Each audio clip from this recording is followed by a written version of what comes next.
역대하 14장. 아비야가 죽어서 그의 조상들과 함께 잠드니 다윗성에 장사하였고 그의 아들 아사가 그의 뒤를 이어 왕이 되었다. 아사가 다스리던 10년 동안은 나라가 조용하였다.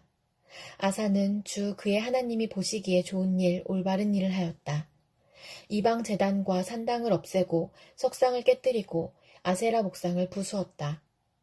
그는 또 유다 백성에게 명령을 내려서 주 조상들의 하나님의 뜻을 찾고 하나님의 율법과 명령을 실천하게 하였으며 또 유다의 모든 성읍에서 산당과 태양상을 없애버렸다. 그의 통치 아래 나라는 조용하였다. 주님께서 아사에게 평안을 주셨으므로 나라가 조용하였고 여러 해 동안 아무도 그에게 싸움을 걸어오지 않았다.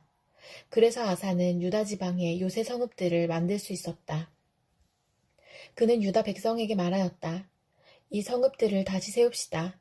성벽을 둘러싸고 탑과 성문과 빗장을 만듭시다. 우리가 주 하나님을 찾았으므로 주님께서 사방으로 우리에게 평안을 주셨습니다. 그래서 그들은 성읍들을 세우기 시작하여 일을 잘 마쳤다. 아사에게는 방패와 창으로 무장한 유다 출신 군인 30만이 있었고 작은 방패와 활로 무장한 베냐민 출신 군인 28만이 있었다. 그들은 모두 용감한 정예병이었다. 에티오피아 사람 세라가 유다를 치려고 100만 대군에게 병거 300대를 이끌고 쳐들어와서 마레사에 이르렀다. 아사가 그를 맞아 싸우려고 나아가 마레사의 스바다 골짜기에 진을 치고 주 그의 하나님께 부르짖었다. 주님께서 돕고자 하실 때에는 숫자가 많고 적음이나 힘이 세고 약함을 문제 삼지 않으십니다.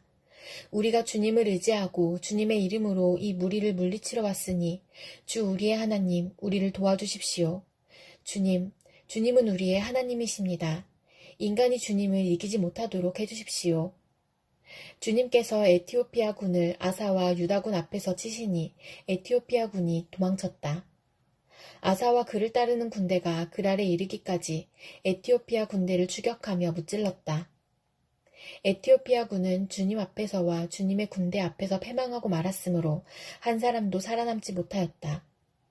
유다군은 대단히 많은 전리품을 얻었다. 주님께서 그랄 주변의 모든 성읍 백성들을 두렵게 하시니 유다군이 그 모든 성읍을 치고 약탈하였다.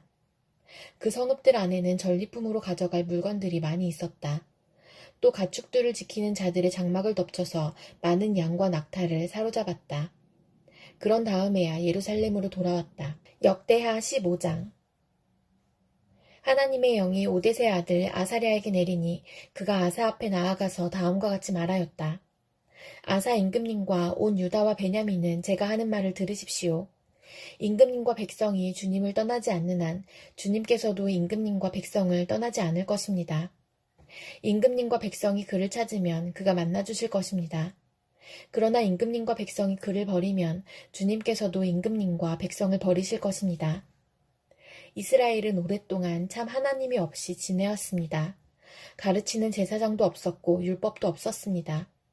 그러나 이스라엘이 어려운 일을 만나서 주 이스라엘의 하나님께 돌아와 그를 찾으면 주님께서는 그들을 만나주셨습니다. 그때에는 세상이 하도 어지러워서 땅 위에 있는 모든 백성이 마음 놓고 평안히 나들이도 못하였습니다. 나라와 나라가 성읍과 성읍이 서로 치고 무찌르는 판이었습니다. 이것은 하나님께서 사람들이 온갖 고난 속에서 고통을 받도록 버려두셨기 때문이었습니다. 그러나 임금님과 백성은 기운을 내십시오. 낙심하지 마십시오. 임금님과 백성이 하는 수고에는 상급이 따를 것입니다. 아사는 이 모든 말, 곧 오뎃의 아들 아사랴 예언자가 전하여주는 예언을 듣고 용기를 내어 유다와 베냐민 온 지방과 에브라임 산간지역의 점령지역 성읍에서 역겨운 물건들을 없애버렸다. 그는 또 주님의 성전 현관 앞에 있는 주님의 제단을 보수하였다. 그는 또 유다와 베냐민의 모든 백성을 불러 모으고 그들에게로 와서 함께 살고 있는 에브라임과 므낫세와 시므온 지파 소속의 백성도 모두 불러 모았다.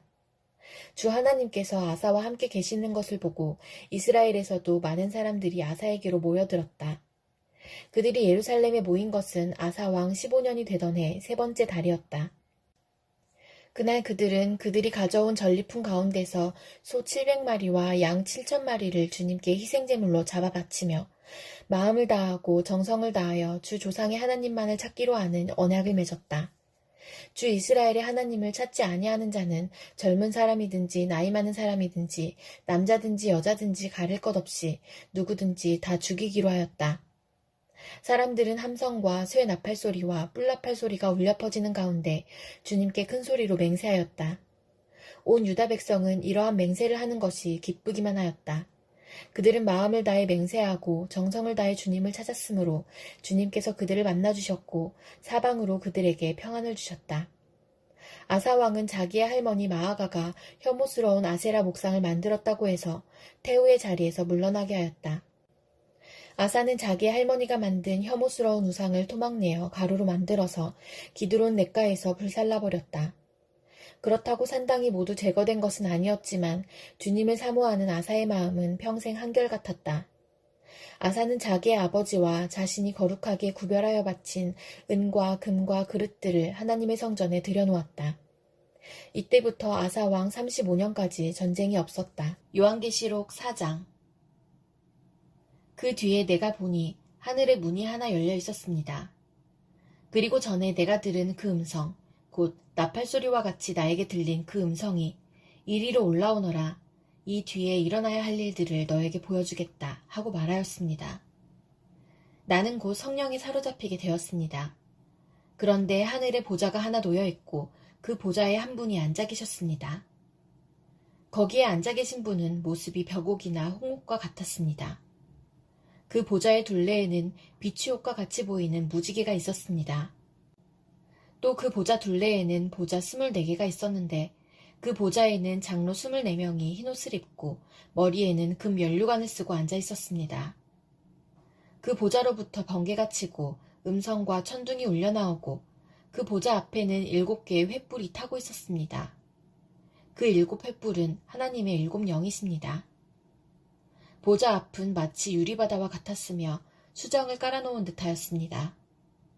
그리고 그 보좌 가운데와 그 둘레에는 앞뒤에 눈이 가득 달린 4생물이 있었습니다. 첫째 생물은 사자와 같이 생기고 둘째 생물은 송아지와 같이 생기고 셋째 생물은 얼굴이 사람과 같이 생기고 넷째 생물은 날아가는 독수리와 같이 생겼습니다. 이 4생물은 각각 날개가 6개씩 달려 있었는데 날개 둘레와 그 안쪽에는 눈이 가득 달려 있었습니다. 그리고 그들은 밤낮 쉬지 않고 거룩하십니다. 거룩하십니다. 거룩하십니다. 전능하신 분, 주 하나님. 전에도 계셨으며 지금도 계시며 또 장차 오실 분이십니다. 하고 외치고 있었습니다.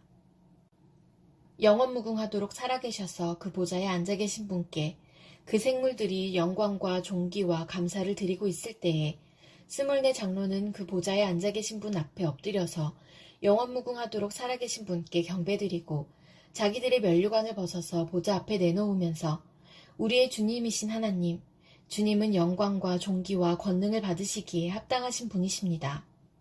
주님께서 만물을 창조하셨으며 만물은 주님의 뜻을 따라 생겨났고 또 창조되었기 때문입니다. 하고 외쳤습니다. 학개 2장. 그의 7째 달, 그달 21일에 학개 예언자가 주님의 말씀을 받아서 전하였다.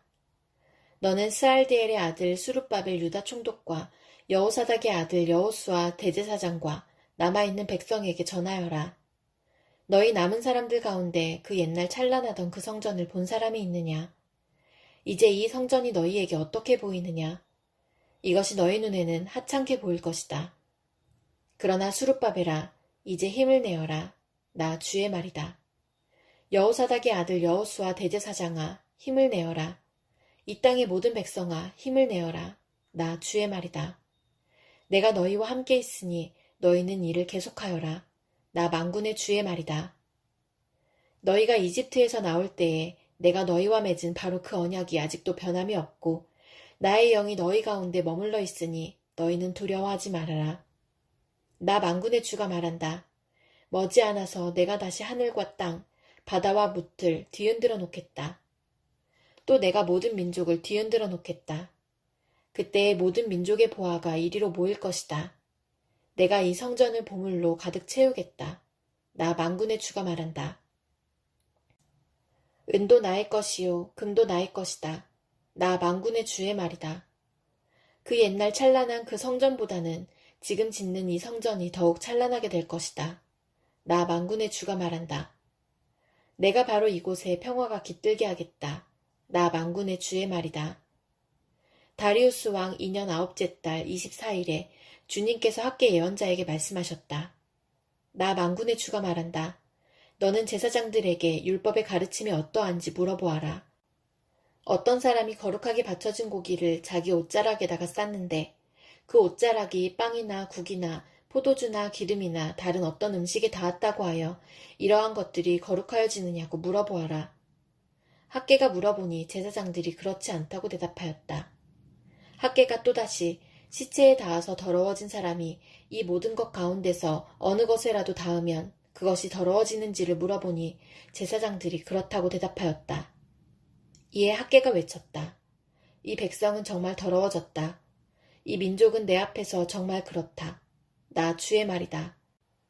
그들이 손으로 하는 모든 일이 그렇고 그들이 제단에 바치는 것도 모두 더러워졌다. 그러므로 이제 너희는 오늘에 이르기까지 최근에 일어난 일들을 돌이켜보아라. 주의 성전을 아직 짓지 않았을 때에 너희 형편이 어떠하였느냐.